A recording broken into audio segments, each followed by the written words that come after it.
Today I'm chatting with Her Excellency Serey Chea, sweet-looking lady, runs Cambodia's central bank, leading Asia's first digital currency Bakong, been to some of the most prestigious universities around the world, a single parent, an avid artist, and a passionate traveler. She's truly lived many lives in one. I am your host, Pauline. Welcome to TAW Real Chats, where life's insights are shared. Thank you so much for joining me today, Serey. Thank you for having me. If I am benefiting just because of this position, just because of my father, you wouldn't be here interviewing me. Because I was my father's daughter. I think I wanted to show that I work harder than others. And there's no substitute to blood and sweat. You have to work really hard to be where you are, particularly if you're women and you're young. Speaking of leadership, you've led financial inclusion in Cambodia. You led the amazing blockchain digital money initiative in Cambodia called Bakong. Could you explain for our audience what Bakong is? Well, you call it a digital currency. It's kind of, but I call it a payment system. But Bakong is actually a system that allow different banks, mobile application, to speak to each other. So in the past, if you have an account, say with Maybank, and you want to do a transfer to public bank, you normally go to the counter and you do the transaction. And unless Maybank and public bank has a specific agreement with each other, it would not be possible for you to do the transfer. So then it would require Maybank to connect with all the bank in Malaysia, for instance, or here Maybank connect with all the bank in Cambodia in order to allow mobile app to talk to each other. In Bakong actually is one application where Maybank can just have to connect to Bakong. Public bank just have to connect to Bakong, and we allow this sort of conversions and allow them to speak to each other. That's one thing. The other thing is it's allow peer-to-peer, and this is a very beautiful feature of blockchain technology. So normally when I need to transfer bank, say, go back to Maybank and public bank. Okay, yep. So I want to transfer my account in Maybank to your account with public bank, right? Sure. And Maybank, so I instruct Maybank. Maybank doesn't have an account with public bank, right? But Maybank has an account with the central bank. So in Malaysia case, Bank Negara. Yep. And public bank similarly has an account with Bank Negara. So then Maybank will instruct Bank Negara and say, credit this much money and debit it to public bank account. Then public bank, then Bank Negara will debit public bank account, then instruct public bank to then credit your account, debit your, well. No, it's the other way around. You would debit Maybank and credit to public bank. Yeah. So debit, so credit public bank, and then public bank would then credit your account. Yes. So there is a whole chain of intermediaries. Now, suppose that it is across the border, and you want to send money, then you will have to find many intermediaries until you find one common denominator. Then only you can transfer the money. That's the normal channel of money transfer. With the peer-to-peer, it's more kind of like when I can send anything to you immediately without all these intermediaries. Right, so I can send money. It's kind of like when I send message to you on WhatsApp or an email to you on WhatsApp, right? Right. You would receive it immediately. Now I oversimplified it, and I know some of the technologists don't like this simplification, but it's easier to understand. Sure. When I send you an image to your WhatsApp, basically you have my photo. I still have my photo. You can then redistribute this photo to your friends and your family. And so the photo then has no real value, right? Because everyone now has it. Yep. With the blockchain, when I send my photo to you, Yes. it will delete from my system, and you would be the only one who has it. The moment you Right. send it to somebody else, I your lose it. WhatsApp will lose it. So that's one photo then become a very valuable, because there's only one person who can Right. have it at the end. And so this is what blockchain does. And that's why when I send money to you, you will have it immediately. And so I have no longer this much in my wallet. That And is mind blowing. and yeah, so and because this is blockchain, this is how Bitcoin work, and this is why it is revolutionizing the payment world, because you eliminate so many layers and therefore so many fees, and so it become then cheaper for me to send money to you, right? Sure. And But mhm. yeah, so so with Bakong, it's easy for people to send money, and when I built it, I had in mind, migrant workers who want to send money home, especially. All right, how can you help them send money cheaply and safely to their family without paying so high fee to the banks? From what I understand, in Cambodia, cryptocurrency is actually not accepted. So things like Bitcoin, but yet Mhm. Bakong is. And you explained that Bakong is actually a mobile payment. Could you explain it? You explained it so clearly with the Yeah. WhatsApp image. I wonder if you could unpack that for us as well. So, okay, so cryptocurrency um, is a type of coins. Okay, so when I explained to you, when I send an image to you, and you get the image, right? Sure. Now, in order for it to happen, there are probably thousands of people who are trying to mine, what they call mine the transactions, meaning they will come up with algorithm to make sure that first of all, that I have that picture, it's mine, it's belong to me, and that when I send it to you, uh, it is it is you who will receive it. It's that particular picture and not any other picture, and that the image will be deleted from my system. Again, Sure. this is oversimplifying, right? Right. And these thousands of people, there are anyone, right? And this is again what we call the distributed ledger, meaning it will not go through a centralized system. Right. It would be anyone in the public. It's the public who validate the transaction, and therefore the idea with blockchain is that they don't want to be controlled by government agencies or banks, right? When Right. they hold the system and they can do anything. With the distributed ledger, it means that um, every transaction will be validated by the public, right? And so, why would the public, be bothered to do that for you? Because at the end of the day, they will then receive coins in compensation, right? So Right. Bitcoins was the first of its kind. So every time you send Bitcoins, there'll be someone who will validate the transactions. And these people, they would then earn something, a fractions of it, and then they can accumulate it, right? So Right. that's so this is the distributed ledger. So now talking about this coin that they receive, these are coins that are created if there are transactions going on. These coins, whether Bitcoin, whether Ethereum, whether is Dogecoin, whatever, Yes. has no real underlying values.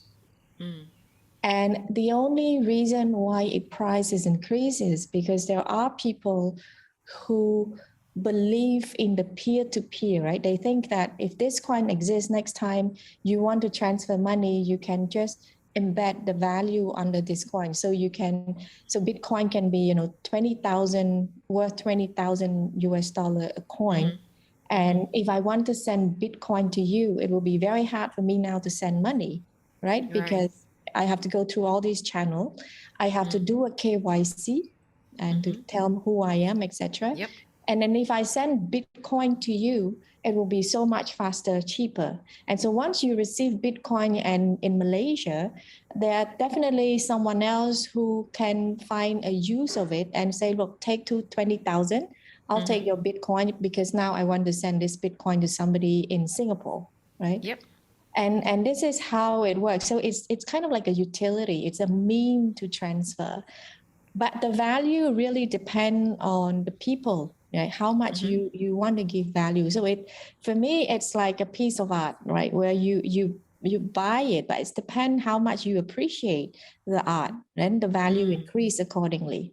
So there is no underlying values like stock, stock prices increase because their earnings increase because they discovered something new, the company discovered, launch new product. For Bitcoins, it's all depend on who is willing to pay. And if in the stock market it's just you and me, right? You tell me, I sell it to you 20,000, you sell it back to me 25,000. And so maybe there's just a group of people who just doing this transaction. And then you have outsiders who look at the curve and they say, oh, wow, it's keep increasing every day. Let's go in. So they can come in and they will buy Bitcoin at 30,000. Sure. And you and I now, we're making money, right? There's no reason we stay. So we'll just sell it out at 30,000 and exit. And so now this other person has it at 30,000. So what are they going to do? Who are they going to sell it? Unless there's somebody else who's willing to pay, 31,000, then likely you will just hold it and there's no value to it. I love the analogy that you drew to art, and just as one collects art and trade in art, so it's very clear there.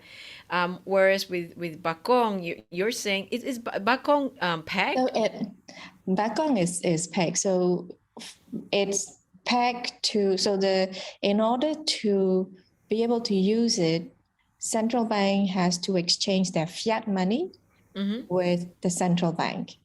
And then we issue them the Bakong money in the digital form and store in Bakong. So it's pegged 1-to-1. So we have two currency in Bakong, in US dollar and Khmer Real, our local currency. Yes. And so it's all 1-to-1. So the central bank basically say, well, if bank come back and you want to withdraw, you're going to get it 1-to-1. I love how you I think you mentioned it before, the motivation for starting Bakong. You had in mind the migrant workers, migrant Cambodian workers overseas, and previously it was just so hard to wire money back, and even when they did that, you lose so much on transaction fees on their very small salaries already. Could you explain to us, with all of this, you've also started the financial literacy programs in Cambodia for women. Why are migrant workers and women so important to your heart in championing, a financial system, financial literacy? Why do you think it's so important for women in your vision? Well, there are studies that women tend to spend more on the household welfare than men. Of course, there are men who are doing that too, but statistically, women are more likely to spend her earnings on children's educations, on healthcare, etc. So, to empower these women is also to build a stronger household, a better education for the kids. The other thing that I'm always fascinated with, I never really actually wanted to work with the central bank. It was purely a coincidence. The first time that I joined, I purely joined as a translator out of, it was summer work, and they needed somebody who can speak French, and so I was there available. And eventually, I stayed on. I was placed with a microfinance supervision department.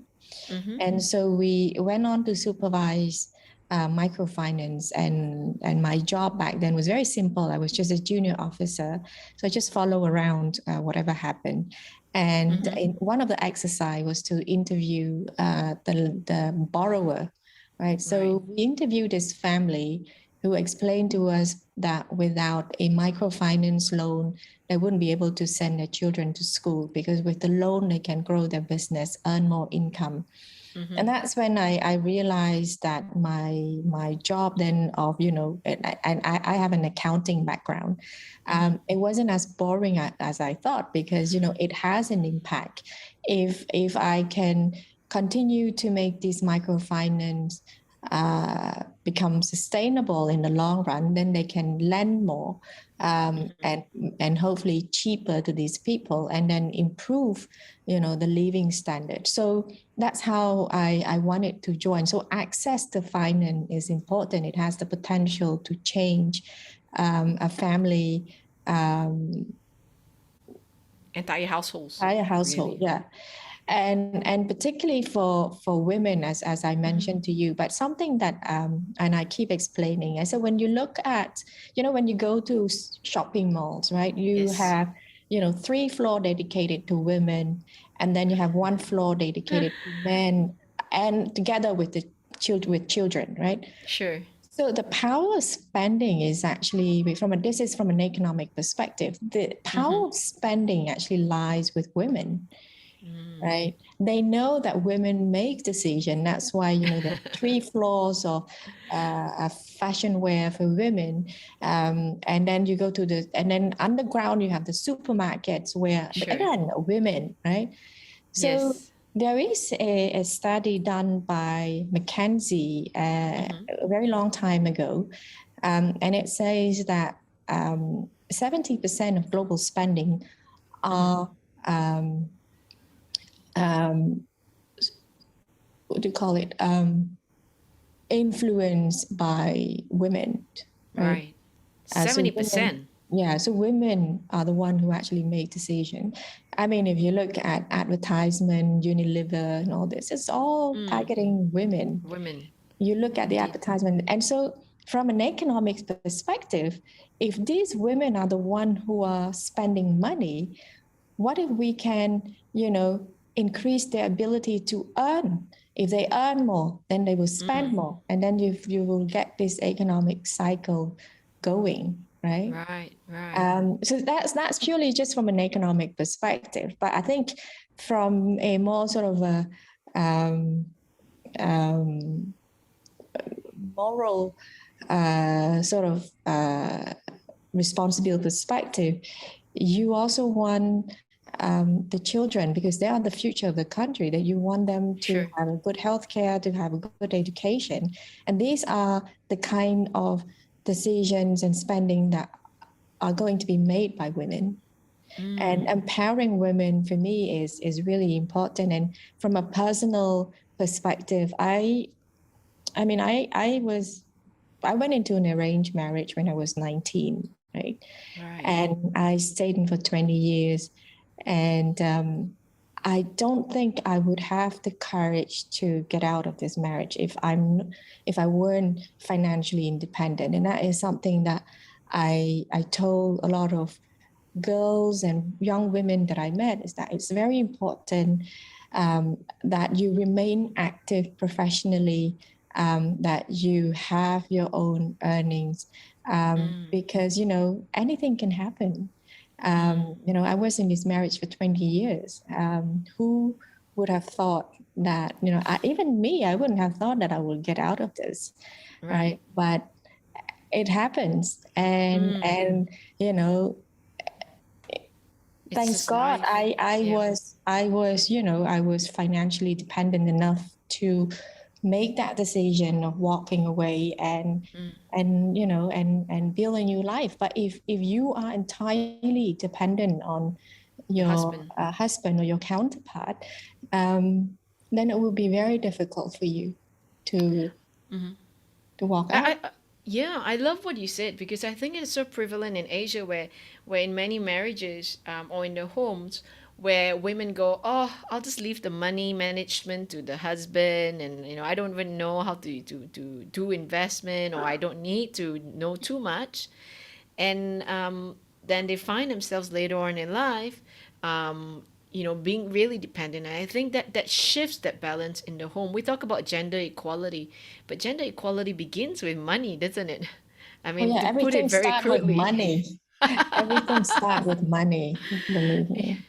So I love that you shared that story, and I suppose that has driven you as well to bring these programs into the schools in Cambodia, teaching Yeah. financial literacy.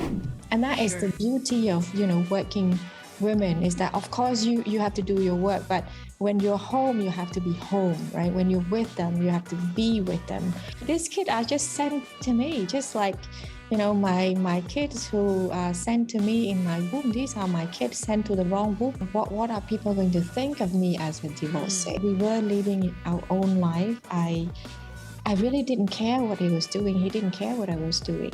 I'm finally happy being all by myself, single with the kids and all this. So yeah, I'm having the time of my life right now.